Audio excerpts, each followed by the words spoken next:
Prosesnya ini sudah naik ke tahap penyidikan. Saya berbicara hukum karena saya orang hukum. Saya tidak akan mau menyelami omon-omon Rismon CS, walaupun Rismon ketawa-ketawa gitu loh. Gitu loh. Nah, Rismon harus mengerti yang saudara bilang itu tadi hanya satu daripada alat bukti yang diatur dalam pasal 184. Oke? Jadi kita juga kemarin jadi satu buku ini 588 itu surat, halaman. kategori surat itu. Itu hanya satu bukti kategori aja. Surat. Kalaupun benar menurut Iya, kalaupun itu kategori surat. Gitu loh. Enggak, biar paham. Bukan nggak apa-apa. Jangan hari ini ketawa-ketawa, besok nangis mewek. Tolonglah, gitu. jangan nangis mewek ya kan. Itu dulu. Anda ini nggak ada ibu-ibu ini gimana nih? saya. Ini Anda jangan ibu-ibu. tuduh saya seperti itu ya. Ibu-ibu Saya berusaha dari tadi untuk sopan. Ini Dari saya tadi lagi burung bicara, berkicau, si ibu masuk ini mau dalam pansos atau apa nih sama saya? Anda yang pansos. Dulu, Anda ya. perlu pansos. Jangan teriak-teriak dulu. Anda nggak berubah rupanya ya. Nggak berubah juga Anda ini ya. Anda nggak berubah rupanya ya. Diam dulu. Pengacara, berhadap sedikit ya. Saya pada posisi sebagai pelapor ya. Jangan seperti itu. Karena di sini hanya saya nggak suka ya. Kamu duduk dulu, kamu di bangku tempel di situ, duduk di situ. Pansos ini. Sebentar. Itu Si Aiman. bukan hanya tontonan Bang Aiman Iya ya. betul. Yang paham hukum Dia di nggak sini pernah merasa karena praktis posisi kami. hukum adalah Bu Kurnia. Saya ingin jelaskan. Ini Hukumnya orang benarkah? keterlaluan ya, Iya, terus terang saya sebentar, katakan. sebentar. Di luar podcast selalu berkata yang tidak-tidak. Diam dulu. Ini kamu Yang paling ngomong terus. bermaruah. Iya, saya juga bisa seperti Nggak Anda. tahu ini aja Ya, nih. saya juga bisa seperti Ya. Anda. Saya mau tanyakan Anda dulu. jangan terlalu sombong. Dengarin dulu Siapa nih backing perdebatannya. Anda hingga Anda begini? Saya tidak berdebat dengan saudara.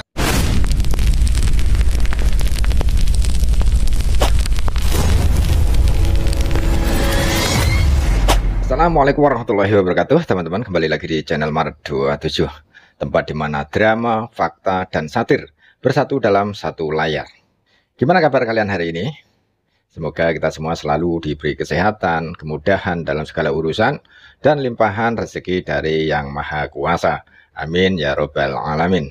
Nah teman-teman, di video kali ini kita akan menyaksikan satu lagi episode yang bikin geleng-geleng kepala teman-teman, sekaligus ngakak berjamaah. Bu Fitra Romadhoni dengan gaya khasnya yang tenang tapi tajam kembali mengacak-acak ketenangan gerombolan Roy Suryo CS dan juga Kurnia. Apa yang terjadi? Bung Fitra melontarkan satu kalimat yang sederhana tapi menusuk. Hari ini Anda bisa tertawa lepas sepuasnya, tapi lusa bisa saja menangis, bahkan merengek-rengek. Teman-teman, kalimat itu langsung bikin Kurnia naik pitam. Amarahnya meledak. Reaksinya luar biasa. Seolah-olah ada tombol emosi yang ditekan langsung oleh Bung Fitra. Saya bingung ya, kenapa orang-orang ini gampang tersulut emosinya. Apakah karena firasat akan masuk bui sudah mulai terasa? Ataukah tertular dari gaya ngamuk-ngamuk khas Hosinuddin ya? Rismon juga nggak kalah, hobinya ngamuk. Gaya khasnya merasa paling benar, paling suci, tapi mudah tersinggung. Inilah tanda-tanda orang yang merasa terancam. Ketika argumennya tak kuat lagi, emosi jadi senjata. Tapi sayangnya, senjata itu justru mempermalukan dirinya sendiri. Teman-teman, ini bukan sekedar tontonan. Ini adalah potret bagaimana ego, kepanikan, dan rasa takut bisa mengubah seseorang dari yang tadinya tertawa jadi merengek. Dari yang merasa di atas angin jadi terhempas oleh kenyataan. Oke, langsung saja kita tonton videonya. Simak baik-baik bagaimana Bung Fitra menyampaikan argumen dengan tenang tapi mematikan. Dan jangan lupa, di akhir video kita akan reaksi bareng-bareng video-video lanjutan yang nggak kalah panasnya. Jangan di skip, jangan lupa like, komen, dan share ke teman-teman kalian. Karena di Maret 27, kita bukan hanya menonton, kita mencerna, kita tertawa, dan kita berpikir.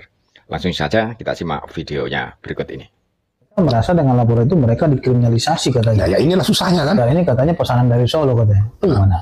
Kan biasa ditarik dari sana Solo lagi, Roy Suryo Solo lagi, semuanya Solo terus. Ya. Ini sudah ada berbau nuansa pendiskreditan daripada nilai-nilai Pak Jokowi selama ini. Kadang-kadang saya terlepas apapun Pak Jokowi, saya tidak pernah mendapatkan dampak daripada Pak Jokowi kok. Dan saya juga tidak semuanya saya suka kebijakan Pak Jokowi, tapi janganlah membuat kayak gitu kepada seorang mantan pemimpin negara. Keren banget. Nah, dikit-dikit tarik ke sana. Nah, sekarang yang harus introspeksi yang menarik itu, keuntunganmu apa? Kembali lagi kepada fungsi semula Pak Fitra.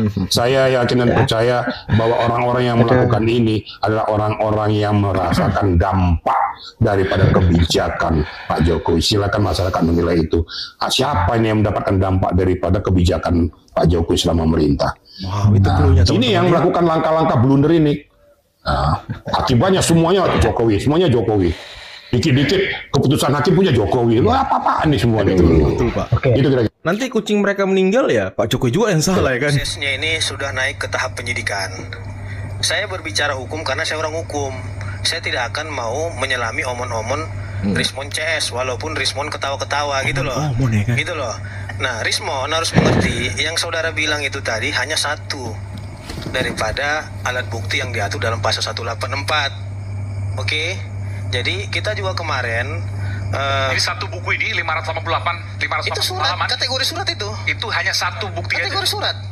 Kalaupun benar menurut Iya, saya. kalaupun itu kategori surat. Gitu loh. Enggak biar paham. Bukan nggak apa-apa. Jangan hari ini ketawa-ketawa, besok nangis mewek. Tolonglah, Gitu. jangan Nangis Jadi, mewek ya kan? Tunggu dulu. Anda ini dari ibu-ibu kapok ini gimana heran nih? saya. Ini Jangan ibu-ibu. tuduh saya Ini seperti siapa itu ya. nih ibu-ibu Saya wajib hitam berusaha ini? dari tadi untuk sopan. Ini Dari saya tadi lagi turun bicara. berbicara, Si ibu masuk ini ke mau dalam pansos sambungan. atau apa nih sama saya? Anda yang Kenapa? pansos. Oh. Saya nggak perlu Saya mau pansos. sampaikan Ya. Anda nggak berubah rupanya ya. Halo. Nggak berubah juga Anda ini ya. Anda nggak berubah Diam dulu, rupanya. diam dulu. Sama pengacara. Diam dulu. Beradablah sedikit ya. Saya Ini, pada dia mau posisi bicara, sebagai terus dia pelapor bicara ya. bagaimana? Saya Jangan bilang seperti Bapak, itu. nggak gini, Anda. karena di sini Ya, hanya- saya nggak suka. Iya, Selalu duduk seperti dulu, ini. kamu Jangan diam, seperti duduk situ, duduk ini, situ. orang ya. Yang seperti ini. Sebentar. Itu Si Aiman. bukan hanya tontonan Bang Aiman Iya ya. betul. Yang paham hukum Dia di nggak sini pernah merasa karena posisi praktis kami. hukum adalah Bu Kurnia. Saya ingin jelaskan. Ini Hukumnya orang benarkah? keterlaluan ya, Iya, terus terang saya sebentar, katakan. Di sebentar. luar podcast selalu berkata yang tidak-tidak. Diam Ini dulu. peraturan Ini seperti kamu orang yang paling ngomong terus, bermarwah. terus. Iya, saya juga bisa seperti Nggak Anda. tahu ini aja Ya, nih, saya juga Mama. bisa seperti Ya. Anda. Saya mau tanyakan Anda dulu. jangan Ya. sombong. Dengarin dulu Siapa nih, backing perdebatan. Anda hingga Anda begini? Saya tidak berdebat dengan saudara. Bukan Saya berdebat berdebat dengan dengan saudara, Mas saya Roy juga Suryo. kuasa Ngocok mereka. saya si Kurnia ya kan? Anda Kalau dari kamu mau sini. berdebat, Kurnia, berdebat mohon situ maaf, dengan Kurnia. sesama mama. Kurnia, mohon maaf. Teman mama, Situ, saya ya. berbicara. Kau Kita siapa? kembali satu lagi, taplap bersama kami di Polisi kayak malah di stop. Bagaimana Anda menggambarkan relasi Anda dengan Presiden ke-7 Jokowi? Pak Tom? Pendukung Anies mungkin kecewa dengan pernyataan Pak Tom. Waduh, apa ini? Ini kesempatan baik untuk meluruskan sesuatu yang salah saya sih. Mungkin waktu lagi panas-panasnya kampanye Pilpres, ya, saya kebablasan, ya bilang banyak penyesalan dari masa-masa saya di pemerintah. Ya, saya menyatakan hal itu karena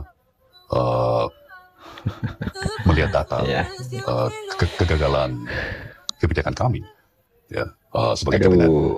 Dengan malah menciutnya kelas menengah. Ya. Jadi tujuan semua negara yang mau sejahtera secara berkelanjutan adalah membangun sebuah kelas menengah yang tebal dan kuat. Ya.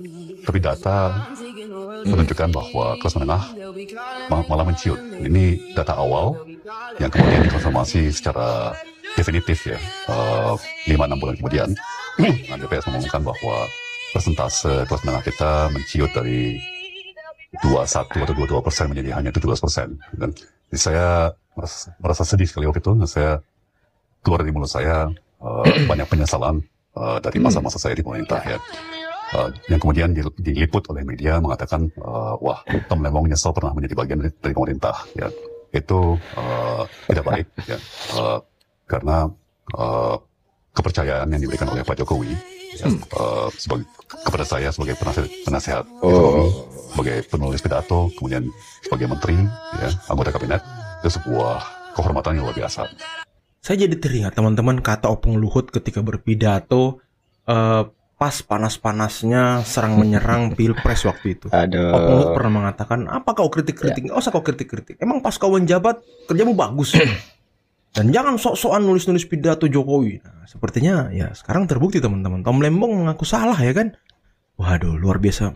Ini Opung Luhut luar biasa teman-teman. Dan saya akan konsisten mengatakan saya seumur hidup akan selalu berterima kasih atas kesempatan yang diberikan, atas kepercayaan yang diberikan. Ya. Mungkin banyak pendukung saya akan kesal mendengar saya bicara begini. Sepertinya Pak. Tapi secara etika ya, saya wajib menghargai sekali kesempatan dan kepercayaan yang diberikan oleh Pak Jokowi pada masanya ya. Tapi memang kondisi berubah, ya. Mulai di awal-awal pandemi, ya, di mana saya surprise karena saya mengenal Pak Jokowi, apalagi saat itu ya, sebagai orang yang sangat realistis, ya, sangat pragmatis, dan mengikuti arah yang teknokratis. Dan saat itu konsensus teknokrasi adalah ya lockdown, dan untuk menyetop rantai penularan kan. Pandemi. Dan saat itu beliau justru melawan lockdown. Ya, dan situ mungkin kami mulai berjarak. Itu istilah yang sangat baik ya, mulai berjarak. Tapi tetap baik. Jadi itu awal pandemi tentunya awal 2020, ya kan? 2021, 2022, bahkan 2023. Hubungan saya dengan Pak Jokowi masih baik, komunikasi masih lanjut, saya masih sempat membuatkan pidato buat beliau.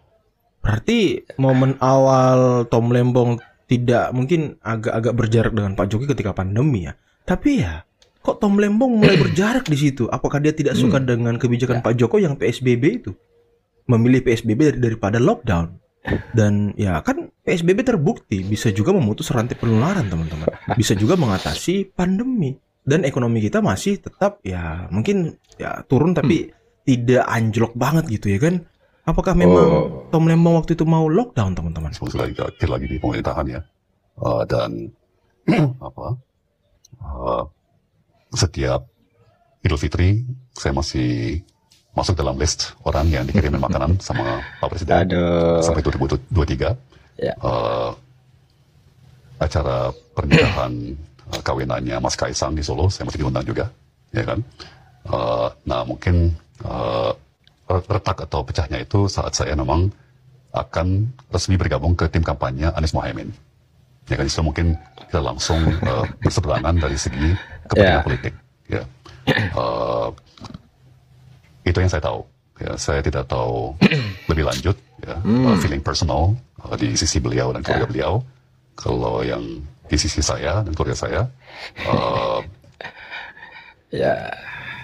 hampir seluruhnya hanya merasa berterima kasih dan rasa syukur atas pengalaman petualangan ya, adventure yang luar biasa yang dimulai saat saya pertama kali dikenalkan sama Gubernur DKI, Gubernur Jokowi, ya kan, sampai sekarang itu sebuah petualangan ya, pengalaman yang bisa menjadi buku berjilid-jilid, bisa menjadi film Hollywood, bisa menjadi Netflix serial.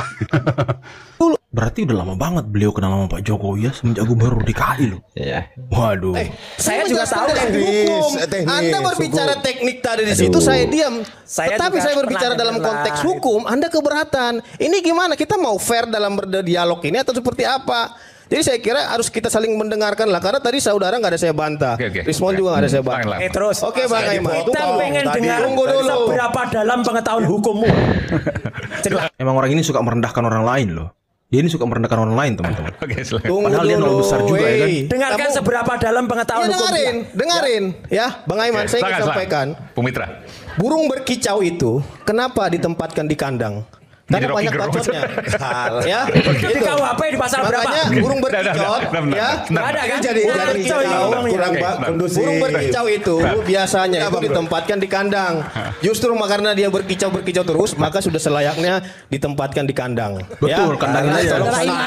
Saudara Iman. Saya ingin sampaikan. Saya pun datang Bang ke Aiman berusaha. Ini gimana? Saya mau bicara ini. Kita kembali saat lagi bersama kami di Rakyat Bersuara. Saat lagi kami akan kembali. Aiman nggak mau terjebak lagi dengan perdebatan si Kurnia ya kan. Orang ini suka ngerocos loh. Apa-apa ngerocos, apa-apa motong pembicaraan orang, ngerocos terus orang-orang ini. Emang tabiat pembenci kok gitu kali ya?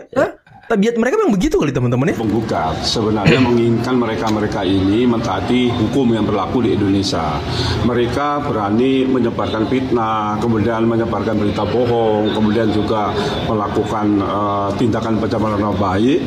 Tetapi ya baik gugatan pidana maupun perdata nggak datang. Di Polda pun juga tidak hadir. Sedangkan untuk perdata ini 2 kali juga nggak hadir. Ini sebenarnya kami ini kan ingin ya majelis hakim memutuskan memutuskan bahwa mereka itu bersalah melawan hukum. Yang kedua memulihkan nama baik kami dan Pak Jokowi. Ya saya kira itu. Yang ketiga memang ada gugatan ganti rugi. Tapi yang intinya adalah dua itu, yaitu mereka bersalah dan memulihkan nama baik kami berdua, Pak Jokowi dan saya. Nah saya mengharapkan sidang tanggal 26 nanti mereka bisa hadir. Karena kalau nggak hadir mereka ini justru rugi. Karena nanti mereka tidak melakukan pembelaan. Nah nanti kalau divonis jangan salahkan kami. Dan Bapak perlu tahu, di lingkaran UGM itu mereka tuh sudah tahu Pak, ijazah Jokowi palsu Pak, cuma nggak berani. Kan mereka lihat Profesor Sofian Effendi saja diintimidasi, apalagi kami. Lingkaran UGM ada itu bagian humas membisikkan kepada rela agama, udahlah Mas. Apa lagi orang ini ya kan? Omon-omon lagi orang ini. Mantan Kapolda Jawa Barat, Irjen Pol Purnawirawan Anton Carlyan menanggapi panasnya polemik ijazah palsu Jokowi. Ia memberi pesan tegas kepada Rismon Sianipar dan Rai Suryo agar patuh terhadap proses hukum. Rismon dikenal sebagai ahli digital forensik, sedangkan Rai Suryo merupakan pakar telematika yang cukup populer. Dari mana lagi ya kan? Anton menyoroti keduanya karena belum memenuhi panggilan pemeriksaan dari Polda Metro Jaya terkait laporan Jokowi. Kasus ini bermula dari tudingan ijazah palsu yang dilontarkan, memicu laporan pencemaran nama baik Presiden. Menurut Anton, jika Jokowi pernah dianggap salah tak hadir, hal itu tak perlu ditiru. Ia mengibaratkan meniru kesalahan sebagai bercermin pada kaca retak yang justru merugikan diri sendiri. Anton menekankan pentingnya menunjukkan sikap gentleman demi menjaga wibawa dan kehormatan sebagai warga negara. Menurutnya, kepatuhan hukum akan membuat masyarakat lebih menghargai Rismon Sianipar dan Rai Suryo.